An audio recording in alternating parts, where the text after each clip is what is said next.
भगवते रुद्राय ॐ नमो भगवते रुद्राय ॐ नमो भगवते रुद्राय। मातृदेवो भव, पितृदेवो भव, ஆச்சாரிய தேவோ பவ, அஸ்மத் குருப்யோ நம. நமஸ்தே ஆல். இப்போ ரூல் 7, எந்த பாவகமாக இருந்தாலும் அதன் அதிபதியை விட அந்த பாவத்தில் நின்ற கிரகமே அந்த பாவக வேலையை செய்கிறது. இது ரொம்ப ரொம்ப முக்கியமான பாயிண்ட்டு. இதை நம்ம தெரிஞ்சுக்கணும். எந்த பாவமாக இருந்தாலும் அந்த பாவத்தில் என்ன கிரகம் இருக்கோ அதுதான் அந்த பாவக வேலையை செய்யுது. அதோட அதிபதி எங்கே வேணால் இருந்துட்டு போகிறாரு. வேலையை செய்கிறது யாருன்னா அந்த பாவத்தில் இருக்கிற கிரகம், அதுதான் அந்த வேலையை செய்யுது. ஒரு ஜாதகத்தில் பாதகாதிபதியை விட பாதகத்தில் நின்ற கிரகம் பாதக வேலையை செய்கிறது. ஏன்னா என்கிட்ட நிறைய பேர் கேட்பாங்க, சார் உபய லக்னம் பாதகாதிபதி இங்கே இருக்குது, 9ஆம் இடத்துல இருக்குது அல்லது 10ஆம் இடத்துல இருக்குது, அவர் என்ன மாதிரி பாதகத்தை கொடுப்பாரு? அவங்ககிட்டலாம் நான் சொல்கிறது ஒன்று, பாதகத்தில் என்ன கிரகம் இருக்குது அதை பாருங்கள். அந்த கிரக காரகத்துவம் நடந்ததுக்கப்புறம் அது சம்மந்தப்பட்ட பாதகம் நடக்கும். அந்த பாதகத்தில் இருக்கிற கிரகம்தான் அந்த பாதக வேலையை செய்யும், பாதகாதிபதியை விட. அது சுப கிரகமாக இருந்தாலும் பாதகம் உண்டு. அந்த கிரக காரகத்துவத்தை அடைந்த பிறகுதான் பாதகம் செய்யும். கிரக காரகத்துவம் ஜாதகர் அடையவில்லை என்றால் அது இல்லவே இல்லை, அது வரலை, அப்படின்னா பாதகமும் இல்லை. ஸோ இதுதான் இந்த பாயிண்ட்டு. அது எந்த லக்னமாக இருந்தாலும் சரி, நம்ம ஒரு பாவாதிபதி, அந்த பாவகத்தில் நின்ற கிரகம் பாவாதிபதியை விட பலவான்னு பார்த்தோம். அதை நம்ம இன்னும் கொஞ்சம் விளக்கமாக அடுத்தடுத்த ஸ்லைடில் பார்க்கலாம். இப்போ நம்ம பார்க்க போகிறது ஒன்று என்னென்னா, பாதகஸ்தானத்தில் ஒரு கிரகம் இருக்குது, அந்த பாதகாதிபதி வேற எங்கேயோ இருக்கார். இப்போ யார் இந்த வேலையை செய்வார்னா, பாதகஸ்தானத்தில் என்ன கிரகம் இருக்கோ அதுதான் அந்த வேலையை செய்யும். பாதகாதிபதி பாதகஸ்தானத்தில் இருக்கிற கிரகம்தான் அந்த வேலையை செய்யும். அந்த பாதகஸ்தானத்தில் இருக்கிற கிரகத்துக்கு வேறு ஏதாவது ஆதிபத்தியம் இருக்குது அப்படின்னா அந்த ஆதிபத்திய வேலையை நம்ம அடைஞ்சதுக்கப்புறம் இந்த பாதக வேலையை செய்யும். உங்களுக்கு இன்னும் கொஞ்சம் தெளிவாக சொல்லணும் அப்படின்னா, இந்த இப்போ சார்ட் வருது பாருங்கள். இது மிதுன லக்னம். மிதுன லக்னம், லக்னத்தில் குரு, லக்னத்தில் குரு 7ல் புதன், 1-7 பரிவர்த்தனை. லக்னத்தில் குரு 7ல் புதன், 1-7 பரிவர்த்தனை. இப்போ பாதக வேலையை யார் செய்வா? குரு செய்வாரா இல்லாட்டி புதன் செய்வாரா? ரொம்ப சிம்பிள், பாதக வேலையை புதன் தான் செய்வார். பாதகாதிபதி லக்னத்தில் இருக்குது, அதெல்லாம் பார்க்க வேணாம். அந்த லக்னத்தில் இருக்கிற குரு திக்பலமாக இருக்குது. குருனால் இங்கே தொந்தரவு ரொம்ப கம்மி தான். 1 பாதக வேலை இங்கே லக்னாதிபதியாகவே இருந்தாலும் அவர் தான் பாதகத்தில் போய் உட்காந்துருக்காரு.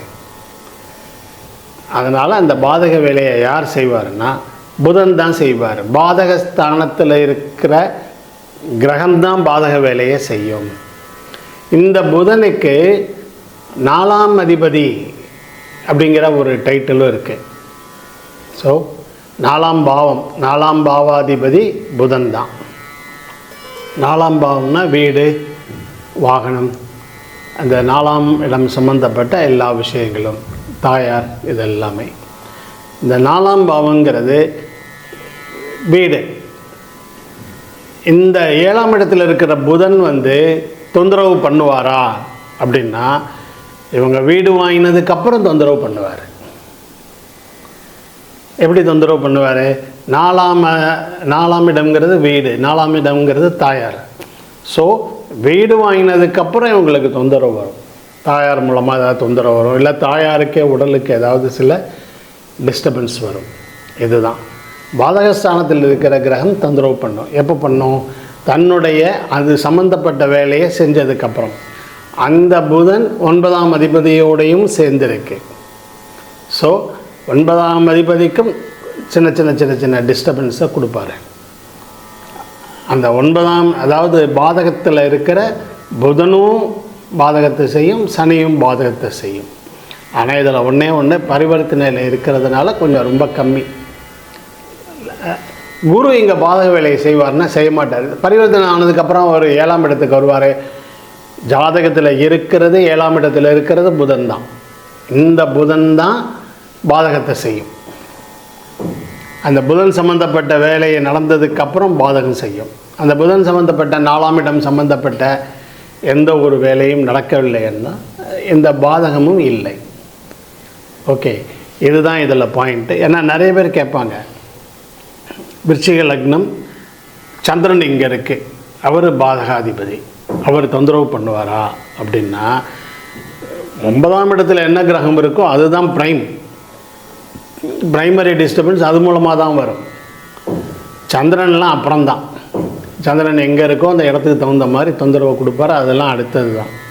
ஆனால் தொந்தரவு கொடுக்க போகிறது 9ஆம் இடத்தில் இருக்கிற கிரகம்தான். ஓகே, ஸோ இந்த ஜாதகம் மிதுன லக்ன, அந்த லக்னத்திலேயே மிதுன லக்னம், லக்னத்தில் குரு, 7ல் புதன், பாதக வேலையை செய்ய போகிறது லக்னாதிபதி புதன் தான். 1-4க்கு உண்டான புதன் தான் அந்த வேலையை செய்வார். இது உங்களுக்கு கிளியராக புரிஞ்சிருக்குன்னு நினைக்கிறேன். எப்படி பாதக வேலையை செய்வார்னா 4ஆம் இடம் சம்மந்தப்பட்ட ஏதாவது வேலை நடந்ததுக்கப்புறம் அந்த தொந்தரவு பண்ணுவார் அவர். இது ஒன்று. அடுத்த ஜாதகம் பார்க்கலாம். இது ஃபீமேல், 12/1/1965, 12/1/1965, சிம்ம லக்னம், 9ல் குரு. ஜென்ரலாகவே ஒரு லக்னத்துக்கு 9ல் குரு இருக்கிறது ரொம்ப ரொம்ப சிறப்பு. லக்னத்துக்கும் சரி, ராசிக்கும் சரி. ஒரு உதாரணம் இதுவாகவே சொல்லுவாங்க, ஓடி போனவனுக்கு 9ல் குரு, மாட்டிக்கிட்டவனுக்கு அஷ்டமத்தில் சனிம்பாங்க. அகப்பட்டவனுக்கு அஷ்டமத்தில் சனி, ஓடி போனவனுக்கு 9ல் குரு. அப்படின்னா என்னென்னா, அஷ்டம சனி நடக்கும்போது அவன் எவ்வளோ ஓடணும்னு நினச்சாலும் நம்மளால் முடியாது, மாட்டிக்க தான் செய்வான். ஒரு பிரச்சனையிலேருந்து ஒருத்தன் ஈஸியாக எஸ்கேப் ஆகிட்டான் அப்படின்னா அவனுக்கு 9ல் குரு இருக்குதுன்னு அர்த்தம். இதுதான். ஆனால் இங்கே சிம்ம லக்னம், 9ல் குரு, 9ல் குரு, அதிலேயே சந்திரனும், 9ஆம் இடத்திலேயே குரு ப்ளஸ் சந்திரன். குரு 21.18, சந்திரன் 22.45. ரொம்ப நெருக்கமாக, 1 டிகிரி க்ளோஸில் அவ்வளோ நெருக்கமாக இருக்குது குருவும் சந்திரனும். ரெண்டுமே நட்பு வீட்டில் தான் இருக்குது. யோகாதிபதி வீட்டில் தான் இருக்குது. செவ்வாய் யோகாதிபதி வீட்டில் தான் குருவும் சந்திரனும் இருக்குது. இந்த குரு பார்வை லக்னத்துக்கும் இருக்குது. இதெல்லாம் இருக்குது. ஆனால் 2014 ஜனவரியிலேருந்து இவங்களுக்கு குரு தசை. 9ஆம் இடத்தில் இருக்கிற குரு பாதகஸ்தானத்தில் இருக்குது. இந்த குரு தான் இவங்களுக்கு தொந்தரவு பண்ணணும். ஜென்ரலாகவே குரு சந்திரன் அப்படின்னாலே இது தனியாக நம்ம ஒரு ஸ்லைடு பார்க்கலாம். இப்போ நம்ம இதில் என்ன சொல்ல போகிறோம்னா, குரு சந்திரன்னாலே பொதுவாகவே குரு சந்திரனுக்கு தலை சம்மந்தப்பட்ட ப்ராப்ளம் உண்டு, பிரெயின் சம்மந்தப்பட்ட அல்லது மைண்டு சம்மந்தப்பட்ட ப்ராப்ளம் உண்டு. இதுதான் குரு சந்திரன். எங்கே இருந்தாலும் சரி, இவங்களுக்கு மேஷத்திலேயே தலையை குறிக்கக்கூடிய, பிரெயினை குறிக்கக்கூடிய இடத்துலையே மைண்டுங்கிற சந்திரனே இருக்குது, கூட குரு இருக்குது. இந்த குரு சந்திரன் இங்கே இருக்கிறதுனால severe OCD problem, extreme OCD problem. அது கோச்சார குருவும் அங்கே வரும்போது, குரு தசை நடக்குது, குரு தசை சந்திர புக்தி, அந்த டயத்தில் கோச்சார குருவும் அங்கே வரும்போது, இப்போ ஒரு 2 வருஷத்துக்கு முன்னாடி, இப்போ கோச்சார குரு மிதுனத்தில் இருக்குது, அது மேஷத்துக்கு வரும்போது, அப்போல்லாம் அவங்க ரொம்ப சஃபரானாங்க. அவங்க அந்த கோச்சார குரு அங்கே இருக்கும்போது பீரியடும் குரு தசை பார்க்குறதுக்கு 9ஆம் இடத்துல குரு இருக்குது அப்படிங்கிற மாதிரி இருக்கும். பாதக வேலையை செய்யுமானா கண்டிப்பாக பாதக வேலையை செய்யும். 9ஆம் இடத்துல இருக்கிற இவங்களுக்கு செவ்வாய் கன்னியில் இருக்குது. லக்னத்துக்கு 2ஆம் இடத்துல செவ்வாய், கன்னியில் செவ்வாய் இருக்குது. செவ்வாயினாலே இவங்களுக்கு ஒரு பெரிய தொந்தரவே கிடையாது. லக்னத்துக்கு 2ல் செவ்வாய் இருந்தாலும் அவங்க கொஞ்சம் ஷார்ட் டெம்பர் தான், அவங்களுக்கு கொஞ்சம் ப்ராப்ளம்லாம் இருந்தது. ஆனால் அதை விட இவங்களுக்கு பிரச்சனை ஒன்று என்னென்னா 9ஆம் இடத்துல இருக்கிற குரு தான்.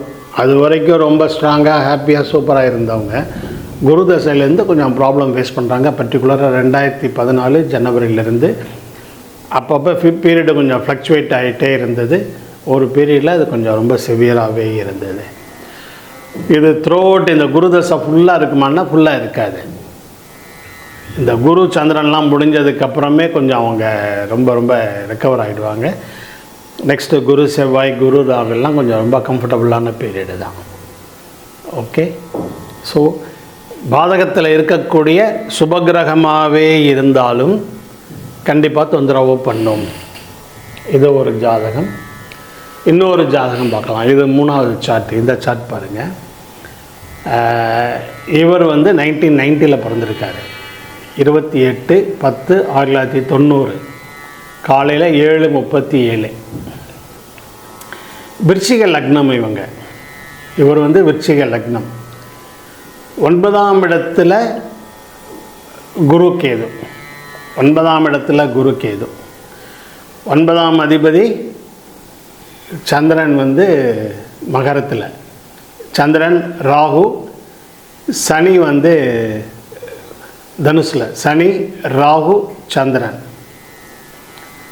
9ஆம் இடத்துல குரு.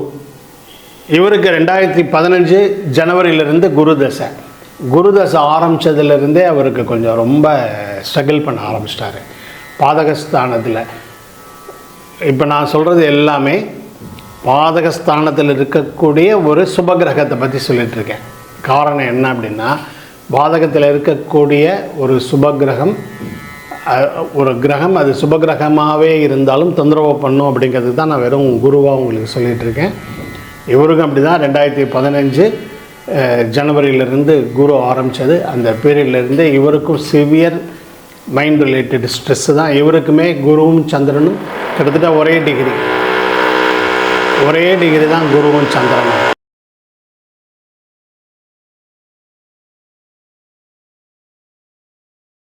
ஸோ இப்போ ஒரு சார்ட் வருது பாருங்கள். இது விருச்சிக லக்னம். 9ல் குரு கேது. 9ஆம் அதிபதி மகரத்தில். எப்படி இருக்குன்னா, தனுசில் சனி, அடுத்தது ராகு, அடுத்தது சந்திரன். 9ஆம் அதிபதி 3ல் சனி ராகுவை தாண்டி இருக்குது. இவருக்கு 2ஆம் அதிபதி 9ல் உச்சம். குரு இங்கே 9ஆம் இடத்துல குரு உச்சம். குரு தசை 2015 ஜனவரியிலிருந்து இவருக்கு குரு தசை. பாதகஸ்தானத்தில் குரு. நான் வெறும் குருவாக சொல்கிறதுக்கு காரணம் என்ன அப்படின்னா, பாதகத்தில் ஒரு கிரகம் இருந்தால் தொந்தரவு பண்ணும். அது ஒரு பாவகிரகமாக தான் இருக்கணுங்கிறது கிடையாது. சுபகிரகமாக இருந்தால் கூட, லக்ன யோகாதிபதியாக இருந்தால் கூட, அவர் பாதகத்தில் இருக்கும்போது அவருக்கு உண்டான வேலையை செய்வார். இதில் என்ன ஒன்று, அவர் லக்ன யோகாதிபதி, அவர் ஒரு சுபகிரகம், அதெல்லாம் வச்சு பார்க்கும்போது கொஞ்சம் பாதிப்பு பார்த்து கொடுப்பாரு. ரொம்ப சிவியர் ஹார்ட்னஸ், ரொம்ப எக்ஸ்ட்ரீமாக அப்படியே இன்டாலரபுளாக இருக்குல்லங்கிறதெல்லாம் கிடையாது. இருந்தாலும் இவருடைய லெவலில் இவர் கண்டிப்பாக பாதிப்பை கொடுப்பாரு. இது ஒரு டாக்டரோட பையன். இவர் நல்ல வெல் எஜுகேட்டட் தான். பட் ரொம்ப இவருக்கும் அதே மைண்ட் ரிலேட்டட் இஷ்யூ தான். குருவும் சந்திரனும் ஒரே டிகிரி. கோச்சார சனி, ஜனன சனி, அடுத்தது ராகு, அடுத்தது சந்திரன். இது மேலே வரிசையாக போயிட்டு இருந்தது. அது ஒரு காரணம். அதே நேரத்தில் 9ஆம் இடத்துல பாதகஸ்தானத்தில் இருக்கிற குரு தசை 2015 ஜனவரியிலிருந்து அவருக்குமே சிவியர் டிஸ்டர்பன்ஸு தான். 9ஆம் இடத்துல இருக்கிற கிரகம் அதனுடைய வேலையை செய்யும். கண்டிப்பாகவே கொஞ்சம் ஹார்டாகவே கொடுக்கும். இதுதான். ஸோ பாதகஸ்தானத்தில் யார் இருக்காங்கிறது தான் நம்ம மெயினாக பார்க்கணும். பாதகாதிபதி எங்கே இருக்காருங்கிறத நம்ம பெருசாக பார்க்க வேணாம்.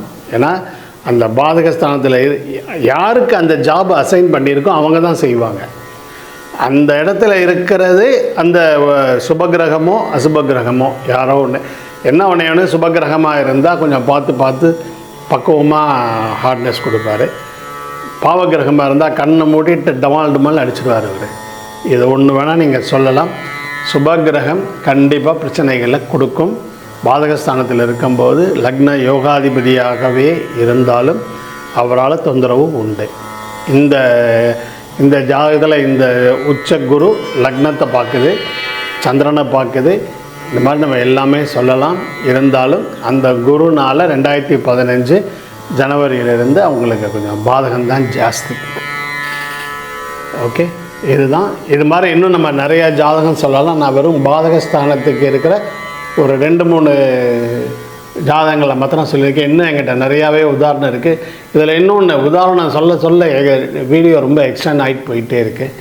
அதனால் இதோட நம்ம நிறுத்திக்கலாம். இதில் ரொம்ப முக்கியம், இதை நீங்கள் பார்த்துட்டு உங்களுடைய ஃபீட்பேக் கொடுங்க. உங்களுக்கு எப்படி இருக்குது, பாதகஸ்தானத்தில் என்ன கிரகம் இருக்குது, அதனால் எப்படி தொந்தரவு இருந்தது, உங்களுடைய ஃபீட்பேக் கொடுங்க. அதுக்கப்புறம் அதை வச்சு நம்ம இன்னும் நிறையா டிஸ்கஸ் பண்ணலாம்.